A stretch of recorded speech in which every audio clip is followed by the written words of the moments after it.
Juice Lubes started about just over 3.5 years ago now. A friend of mine, Chaz, was a very good bike mechanic, and he came to me and mentioned that there was a gap in the market for a suspension fork lubricant. That's where it started, and 3.5 years down the line, you can see we've got a very comprehensive product range now. I think there's 18 different products in the range at the moment, all made in the UK, and we're pretty proud of the quality of the products that we have. It's great to work for a company where it's enthusiasts making products for enthusiasts. So they want each and every single product that they make to be the best at doing what it's meant to do. Everyone that works for Juice Lubes now, we all ride bikes of all shapes and sizes. I hope that comes across in the brand and the products really. We're quite serious about what we do, and we enjoy our sport, and Juice Lubes is very, very much a rider-owned and rider-run brand and business. I'm into mountain biking, that's my big thing. I've got a couple of mountain bikes, full sus, hardtail. Used to race quite a lot, not so much now, but I have won a few races in my time. When we started Juice Lubes, we searched for quite a while for a manufacturing partner and research partner who we were happy with, that could work to the standards we wanted. Their experience is massive and wide-ranging. They work in every industry, from industrial to marine to motorsport to textiles to food, and their wealth of experience and knowledge is pretty much unsurpassed in the UK. We're happy that our quality control standards are higher than any other brand in the industry.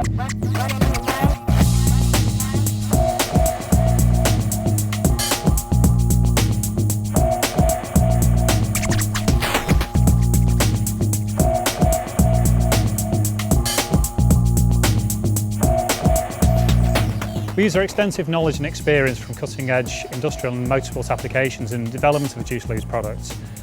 For example, the use of ceramic additives, which cost upwards of £50,000 a tonne. The products themselves are being constantly refined, and I think every product has gone through a process of being developed as we go along and as people use them and feed back to us. We're now looking at a new range of products, such as a biodegradable wax, and I'm sure there'll be plenty more that will find their way onto the bike shops near you soon. These additives are used to tailor the product to its intended application. So we have access to around about 500 different types of performance additives, each one for a different application. So it might well be going into a gear oil, an engine oil, chain lubricant, for example. We can use up to around typically six different additives for each application. The laboratory and the factory that we use are very much at the forefront of lubricant and cleaning technology. The lab's particularly well stocked with some very flash and expensive equipment to ensure product performance and quality control standards. I'm David Atherton, I'm a lab technician.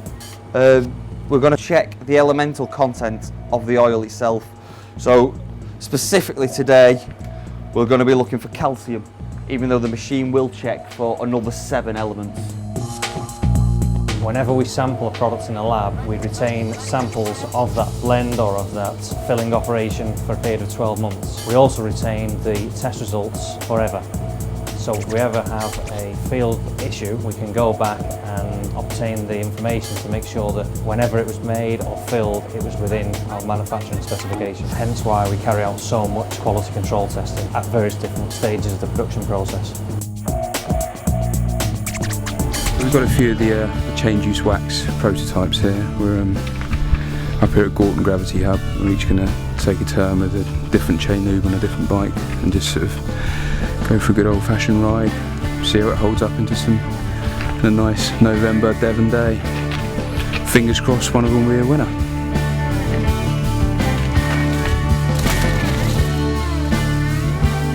This is straight from the lab, never been put on a bike before. Apparently on paper it's going to work well. Who knows what it will do in reality, but that's part of the fun of product testing really, and making sure we get a result at the end of it. There's 5 other variants that we'll be testing over the next few days, and each one's obviously slightly different ingredients, slightly different formulation, and we'll just see how they work in reality out on the trail. And what would you like? G, please. You go for G, kind of the cappuccino latte. Happy with that?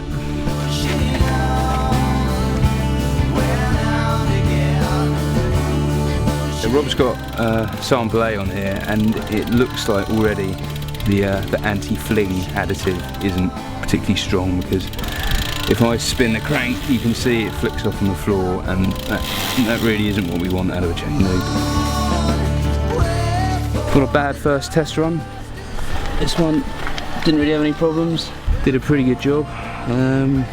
This is only the very first bit of testing we do, but I'd say that one we'll persist with and see if we can refine it a bit more. We'll continue to do testing in drier conditions, road bike, other trails, sandier tracks, all sorts of different variations, and we'll also send these oils off to other countries for some testing as well. See how they get on, and then get all the feedback back in one place and see what we've got.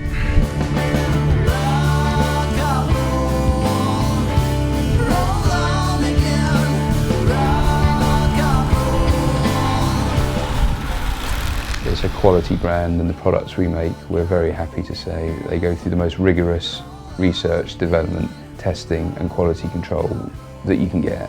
So as we all know, cycling is no longer a cheap and cheerful hobby. It's actually quite a serious and potentially expensive pursuit, and people put a lot of money into their top end kit, and we want to give them products that help them look after it to the best they can.